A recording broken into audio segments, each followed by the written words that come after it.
नाट्य शास्त्र के पुरस्थापक भरत मुनि को आदर सहित प्रणाम, जिन्होंने बड़े स्पष्ट शब्दों में कहा,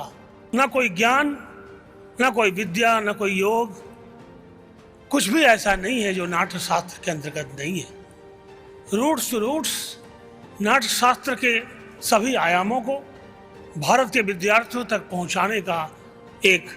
महत्वपूर्ण साधन है और जिसमें आप सभी का सहयोग श्लाघनीय है। सभा में उपस्थित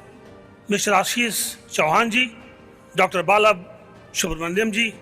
जूही चावला जी, एहसान नूरानी जी, आर आनंद जी, श्री जय मेहता जी, साहिल भाई, Sudeep Banerjee, Sudipto Sen ji, deputy commissioner Kendriya Vidyalaya Sangathan Mumbai region, head academic unit atomic energy education society, Kendriya Vidyalaya IIT Powai, Kendriya Vidyalaya Bhandup और atomic energy central school Mumbai के सभी विद्यार्थी और शिक्षागण, हमारे सभी वेलविशर्स, पैट्रन्स और कला और संगीत को निरंतर आगे बढ़ाने के प्रयास करने वाले हमारे सारे दोस्त। रूट्स टू रूट्स का एक अपना पर्पस है जो अभी आपने मैडम टीना बचानी के उद्बोधन से सुना। निश्चित रूप से ये पर्पस हमारे वेद वाक्य को दोहराता है प्रतिक्षण, वेद स्वरूप ही गंधर्व, जो गंधर्व को, कला के विज्ञान को वेद के समकक्ष मानता है। लेकिन रूट्स टू रूट्स और स्टॉक मार्केट में क्या संबंध है? बाला सुब्रमण्यम जी ने इसको बड़े ध्यान से बताया भी, ये अशरज की बात है, लेकिन ये बहुत सच्ची बात है कि साहित्य और संगीत के बिना मनुष्य केवल पूंछ, नख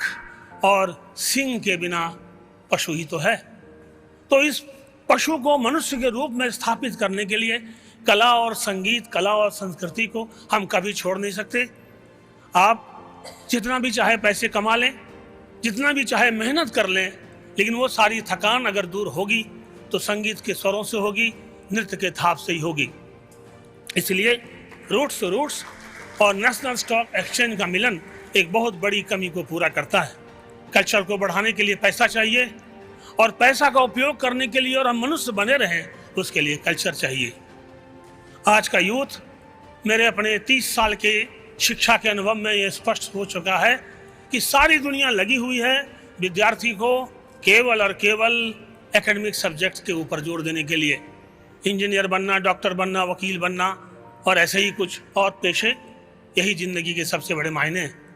लेकिन आप देखते हैं कि बहुत अच्छा इंजीनियर बनने के बाद, बहुत अच्छा डॉक्टर बनने के बाद भी लोग डिप्रेशन में जा रहे हैं, अवसाद हो रहा है, ऑनेस्टी कम हो रही है, डिसिप्लिन कम हो रहा है। और इन सब के अगर कारणों की पड़ताल करेंगे तो आप पाएंगे कि जो चीज़ें हमारे जीवन में बिना कहे, बिना सूचना के, बिना किसी प्रयास के, दिखने वाले प्रयास के हमें डिसिप्लिन बनाती है, हमें ईमानदार बनाती है,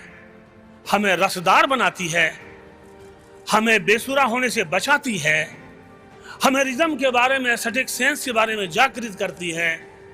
तो वो धीरे धीरे हमारे शरीर में, हमारे मस्तिष्क में, हमारे हृदय में पहुंचने वाली कला और संस्कृति के अलग अलग आयाम ही हो सकते हैं।